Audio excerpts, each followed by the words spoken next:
सकती। आप जब तक नमाज पढ़ाएंगे अब दूसरे लोग भी हनुमान चालीसा, अब रोको आप, या तो आप दोनों को रोको या तो आप जो आप प्लीजमेंट करते थे वो तो आपको खत्म करना पड़ेगा। लेकिन अगर दिल्ली में आप किराए पे रहते हैं तो आपकी वोटर ID कार्ड, आपका पासपोर्ट बनने में बहुत टाइम लगेगा। लेकिन जो रोहिंग्या है, जो झुग्गी में रहता है, जिसका अपना घर नहीं है, वो भी एक तरह से किराए के मकान में, सबके पास आपको वोटर ID कार्ड मिलेंगे। पहली बार मैंने सुना कि देश में, अगर भारत में जहां 80 करोड़ की जनता हिंदू से ज़्यादा है, वहां पे हनुमान चालीसा पढ़ने पे आप देशद्रोह राजद्रोह का मुकदमा लगाते हैं कि अवैध निर्माण पे बुलडोजर चलाना गलत, लेकिन 5 लाख हिंदुओं को अपने ही बाप दादा के घर परिवार से निकाल देना और उनके साथ बलात्कार होना और उनको वो टेंट में रह रहे हैं, वो सही। उस 108 बुद्धिजीवी हैं जो पिछले सरकारों में जिन्होंने पैसे पे अय्याशी की है, भारत सरकार पे जो ये घूमने जाया करते थे, वर्ल्ड टूर करते, वो तो खत्म हो चुका है। इस सरकार में तो जो पत्रकार जाते हैं वो भी शायद अपने पैसों से जाते हैं। जैसे ही यूनिफॉर्म सिविल कोड आएगा, ये कहा जाएगा कि भैया इसी संविधान की आड़ में तो दंगा करते थे, दंगा करवाते थे, इस यूनिफॉर्म सिविल कोड को आप लोग मानते हैं कि नहीं? तब एक इनका बचता है UCC। इसका मतलब देश में पहली बार कोई पॉलिटिकल पार्टी ऐसी आई है जो मैनिफेस्टो में लिखती है वो जनता को बरगलाने और बेवकूफ बनाने के लिए नहीं है। अपना उत्तर प्रदेश न्यूज, यूपी की बात अपना उत्तर प्रदेश के साथ। नमस्कार, मैं कनिका और आप देख रहे हैं अपना उत्तर प्रदेश न्यूज़। आज हमारे साथ मौजूद हैं प्रीति पांडे जी, जो कि सोशल एक्टिविस्ट हैं। अब इनसे हम बातचीत करेंगे लाउड स्पीकर के मुद्दे को लेकर। देश में लाउड स्पीकर, अजान, हनुमान चालीसा, UCC, बुलडोज़र लगातार ट्रेंडिंग में आ रहा है और इनसे हम बातचीत करके जानेंगे कि इन सभी मुद्दों को लेकर क्या कुछ कहना है इनका। मैम, पहले तो बहुत बहुत स्वागत है आपका। Thank you so much. Ma'am, loud speaker का जो मुद्दा चल रहा है कि आज़ान वर्सेस हनुमान चालीसा, इस पूरे विवाद को आप कैसे देखती हैं, क्या लगता है? देखिए, मैं तो ये कहती हूँ कि भारत जो है वो सेक्युलर कंट्री है। भारत ना इस्लामिक राष्ट्र है, ना भारत हिंदू राष्ट्र है। तो अगर आप नमाज पढ़ने के लिए मैं तो ये कहती हूँ कि पढ़े लिखे लोग हैं हम ये मानते हैं कि सड़कों को घेर के बंधक बनाना किसी भी धर्म और वर्ग के लिए वो बिल्कुल गलत है। As a citizen of India मैं दोनों को कहती हूँ कि ये गलत है। लेकिन जब आप नमाज पढ़ने के लिए देश के किसी भी कोने को बंधक बनाने की परमिशन देते हैं, शाहीन बाग के नाम पे 6-6 महीने, साल भर वहाँ तमाशा कराते हैं, तो देखिए दूसरे वर्ग का नाराज़ होना और ये कहना कि भाई इतनी हाई वॉल्यूम में आप मस्जिदों में लाउड स्पीकर चला रहे हैं। लाउड स्पीकर आप मंदिरों से भी उतरवाइए, आप मस्जिदों से भी उतरवाइए, लेकिन अगर आप मस्जिदों से उतरवाते नहीं हैं और हनुमान चालीसा पढ़ने वालों के ऊपर राजद्रोह, देशद्रोह लगा लेते हैं। पहली बार मैंने सुना कि देश में, अगर भारत में जहां 80 करोड़ की जनता हिंदू से ज़्यादा है, वहाँ पे हनुमान चालीसा पढ़ने पे आप देशद्रोह राजद्रोह का मुकदमा लगाते हैं। मतलब PFI के पैसों से पूरे देश में जो आग लगाते हैं, उन देशद्रोहियों को देशद्रोह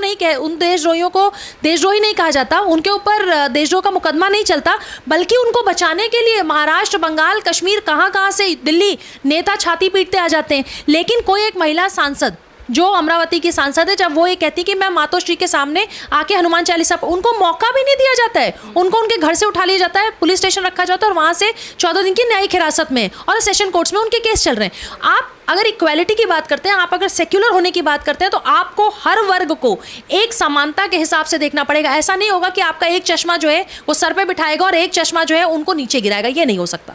मैम, 2021 में जब चुनाव हुआ, विधानसभा का चुनाव, उसके बाद से हमने देखा कि ये हनुमान चालीसा और लाउड स्पीकर का मुद्दा लगातार चल रहा है। इससे पहले भी देश में कई बार अजान जो है लाउड स्पीकर पे करी गई है, हनुमान चालीसा का विवाद रहा है, कभी उस पर तो आवाज़ नहीं उठी। क्या नहीं लगता आपको कि BJP जो इस मुद्दे को उठाने की कोशिश कर रही है, कहीं ना कहीं पॉलिटिकल एजेंडा बन गया? क्योंकि विपक्ष ये बोल रहा है कि 24 में जो इलेक्शन है उसको लेकर ये सब कुछ चल रहा है। अब इसको दूसरे तरीके से भी देखते हैं। मुझे तो लगता है कि जब से देश आज़ाद हुआ, वहाँ से लेके 2014 तक एक धर्म विशेष को खुश करने के लिए नेताओं ने हमेशा काम किया। 2014 के बाद जो दूसरा धर्म है, जो हिंदू धर्म है, उसके लोग भी जागने लगे। आप अगर आज़ादी के 70 सालों तक एक विशेष धर्म को खुश करने के लिए पॉलिसीज़ निकालेंगे, इम्प्लीमेंटेशन करेंगे, आप यूनिफॉर्म सिविल कोड पे बात नहीं करेंगे, आप पॉपुलेशन पे बात नहीं करेंगे, आप CA/NRC पे बात नहीं करेंगे, और अचानक से आप उनको खुश करते रहे साल भर तक आप उनको अलाउ करिए कि आपकी मर्जी शाहीन बाग को साल भर तक घेर लो, आपकी मर्जी दिल्ली के जितने बॉर्डर्स हैं उसको सील कर लो, आपकी मर्जी कश्मीर से 5 लाख हिंदू काट जाए, मार जाए, बलात्कार हो जाए, लेकिन उस पर आप चुप्पी रखो, आप उस पर बोलो मत। मैं कह रही हूँ कि जो 108 लोगों ने जो आज एक लेटर साइन किया है, जो प्रधानमंत्री से पूछा है कि भाई ये जो बुलडोजर चल रहे हैं वो गलत है, उनसे ज़रा पूछिए कि अवैध निर्माण पे बुलडोजर चलाना गलत, लेकिन 5 लाख हिंदुओं को अपने ही बाप दादा के घर परिवार से निकाल देना और उनके साथ बलात्कार होना और उनको वो टेंट में रह रहे हैं वो सही, उसके लिए चिट्ठी क्यों नहीं लिखी इन बुद्धिजीवियों ने? ये जो 108 बुद्धिजीवी हैं जो पिछले सरकारों में जिन्होंने पैसे पे अय्याशी की है, भारत सरकार पे जो ये घूमने जाया करते थे, वर्ल्ड टूर करते, वो तो खत्म हो चुका है। इस सरकार में तो जो पत्रकार जाते हैं वो भी शायद अपने पैसों से जाते हैं, मैंने सुना है। प्रधानमंत्री खुद अपने खर्चे हर जगह खुद चलाते हैं। तो जो लोग इतनी अय्याशी से इस देश में पले, चाहे वो पत्रकार हो, चाहे मिनिस्टर्स हो, चाहे और लोग हो, उनकी अय्याशी 2014 के बाद खत्म हो चुकी। अगर आप सेक्युलरिटी की बात करते हैं, आप समानता की बात करते हैं, तो मैं फिर कह रही हूँ कि आपको दोनों को बोलना पड़ेगा। हनुमान चालीसा सड़क पे पढ़ना बिल्कुल गलत, लेकिन नमाज पढ़ना भी गलत।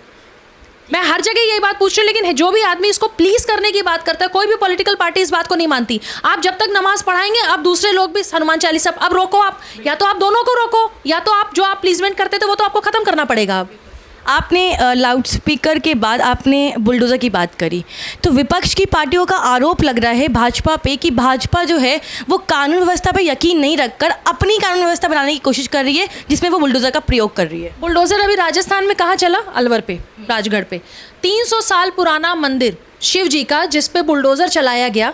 300 साल पुराने मंदिर पे बुलडोज़र चलाने वाली जो राज्य की सरकार है वो बीजेपी की है, वो तो कांग्रेस की है। तो कांग्रेस ने अगर बुलडोज़र चलाया राजस्थान में तो वो सही, लेकिन दिल्ली में अगर दिल्ली सरकार, दिल्ली मतलब केंद्र, क्योंकि केंद्र के अधीन है, यहाँ पे अगर बीजेपी की जो एमसीडी है उन्होंने बुलडोज़र चलाया तो गलत कैसे? ये दोहरा मापदंड आप कैसे ले आते हो कि जो राजस्थान का बुलडोज़र है वो सही काम कर रहा है, जो दिल्ली का बुलडोज़र है वो गलत काम कर रहा है? अवैध निर्माण पूरे देश में जहाँ पे भी है, चाहे वो रोहिंग्याज रहते हो, चाहे वो भारत का मुसलमान रहता हो, भारत का हिंदू रहता हो, भारत का सिख रहता है, आप सबके घरों को, दफ्तरों को तोड़िए जहाँ पे अवैध निर्माण है। क्योंकि देश, देखिए, भारत का जो यहाँ की जो भी रिसोर्सेज हैं, चाहे वो रोटी है, कपड़ा है, मकान है, घर है, नौकरी है, रोजगार, जो कुछ भी है, उसका अधिकार उन पे सिर्फ भारत के लोगों पे है। अगर भारत के मुसलमानों का जो अधिकार है, अगर वो रोहिंग्या मुसलमानों को मिलता है तो हम खुद उसका विरोध करेंगे। बट इससे पहले कभी रोहिंग्या मुसलमानों का जिक्र नहीं किया। जहांगीरपुरी जो दंगा हुआ उसके बाद अब एमसीडी जो है वो रोहिंग्या मुसलमानों का आंकड़ा निकालने की कोशिश कर रही है। अगर हम बात करें तो बुलडोज़र जहाँ चलने वाला है, चाहे हम शाहीन बाग की बात करें या ओखला की बात करें, वहाँ पे जो मेन मुद्दा है वो ये निकाला जा रहा है कि रोहिंग्या मुसलमान रहते हैं इसीलिए वहाँ बुलडोज़र चल रहा है। ऐसा क्यों? देखिए, आप ये कह रही हैं कि इसके पहले इस पर चर्चा क्यों नहीं हुई? चर्चा क्यों होगी? वोट बैंक तो है। आपको और मेरा आधार कार्ड बनना हो तो इस देश में 2 महीने लग जाएंगे, लेकिन रोहिंग्यास का अगर बनना है, वो झुग्गियों में रहते हैं, वो झुग्गी में रहते हैं, परमानेंट उनका घर नहीं है। लेकिन अगर दिल्ली में आप किराए पे रहते हैं तो आपकी वोटर आईडी कार्ड, आपका पासपोर्ट बनने में बहुत टाइम लगेगा। लेकिन जो रोहिंग्या है, जो झुग्गी में रहता है, जिसका अपना घर नहीं है, वो भी एक तरह से किराए के मकान में, सबके पास आपको वोटर आईडी कार्ड मिलेंगे। मतलब वोट देने का उनको अधिकार है। इसका मतलब पॉलिटिकल पार्टीज उनको वोट बैंक बना के अभी तक उनका इस्तेमाल करती आई। यमुना खादर पे बहुत सारी मीडिया ने दिखाया, यमुना खादर पे रोहिंग्यास को बसाया गया, उनके बिजली, पानी, रोड, सड़क, खाना पीना सबकी व्यवस्था की जा रही है। बड़े बड़े नेता, बड़े बड़े विधायक जाके वहाँ खाना बांटते हैं, वहाँ पानी बांटते हैं। दिल्ली के लोगों के पास पानी नहीं है, दिल्ली की झुग्गियों में पानी नहीं है, लेकिन रोहिंग्यास यमुना खादर में जो रहते हैं उनके पास पानी है। इसका मतलब जो सरकार में बैठे तंत्र के लोग हैं वो खुद उनकी मदद करते हैं, क्योंकि उनको पता है मेरा वोट बैंक है। 2024 में भी, अभी भाई चुनाव तो हर 2 साल 5 साल में इस देश में आते रहते हैं, एमएलए के होंगे, एमपी के होंगे, सारे चुनाव यहाँ पे होते रहते हैं, नगर निगम के होते रहते हैं। इनको बसाया जाता है।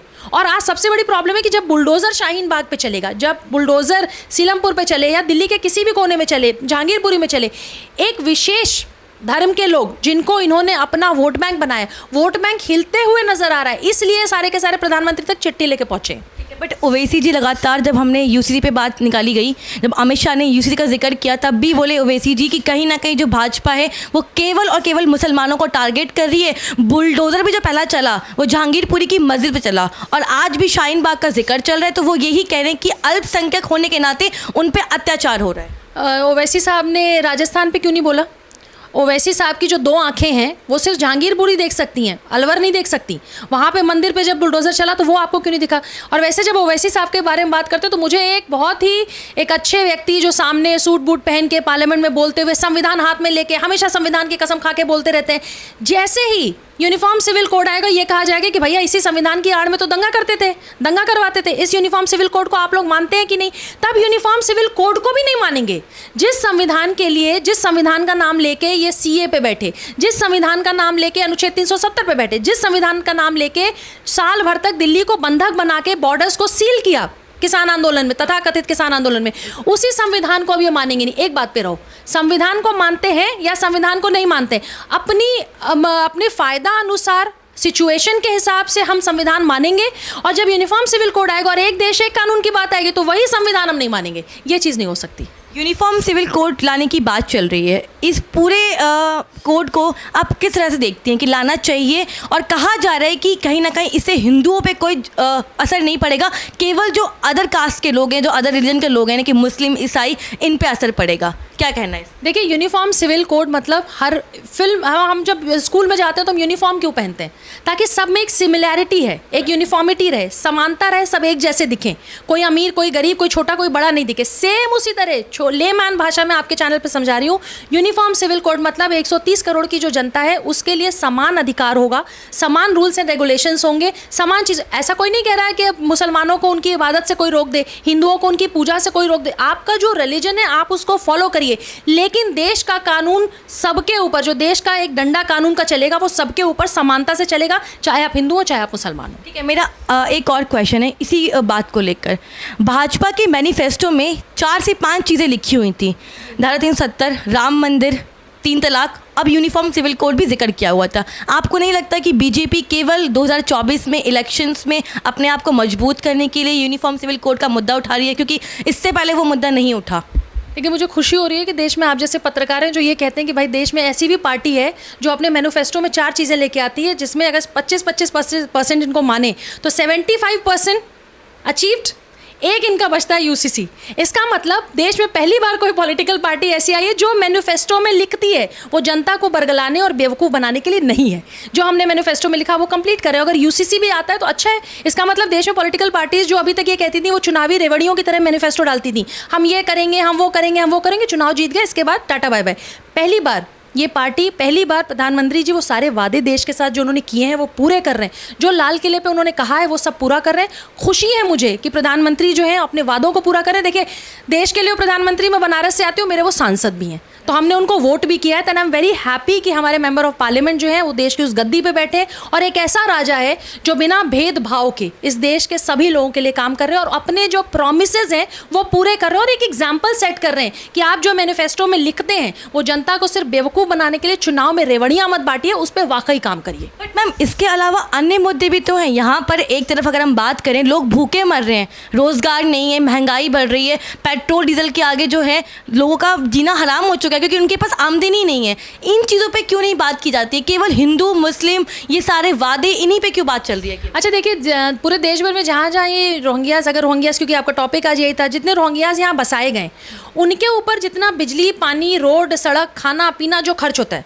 कई करोड़, कई 100 करोड़, जो कश्मीर में धारा अनुच्छेद 370 हटने के पहले जो सिक्योरिटी पे कई हज़ार करोड़ खर्च होते थे इन आतंकवादियों का। आपको पता है गिलानी जैसे लोगों के ऊपर 400-400, 500-500 पुलिस वालों की सिक्योरिटी रखी जाती थी, उनकी तनख्वाह गिन लीजिए। अगर आप सबको कैलकुलेट करेंगे तो इस देश में कई हज़ार करोड़ रुपए उनके ऊपर खर्च होते हैं जो इस देश के हैं ही नहीं। अगर आप उनको भगाते हैं तो क्या वो पैसा हमारे ऊपर यूटिलाइज नहीं होगा? अगर वो 100 ज़मीन, 100 मकान जो अवैध कब्जा है बांग्लादेशियों या आपके जो रोहिंग्यास हैं उन्होंने जो कब्जा किया, अगर वो 100 खाली कराएंगे तो 100 में कौन रहेगा? भारत का मुसलमान रहेगा। तो जो भी फैसला होना चाहिए भारतीयों के लिए होना चाहिए, बाहर के लोगों को यहाँ ला के बसाने की ज़रूरत नहीं। ठीक है, हमने इनसे बात की इन्हीं मुद्दों को लेकर जो चर्चाओं में लगातार चल रहे हैं। इन्होंने बताया कि क्या कुछ कहना है इन सभी मुद्दों को लेकर। कैमरामैन करण के साथ मैं कनिका, अपना उत्तर प्रदेश।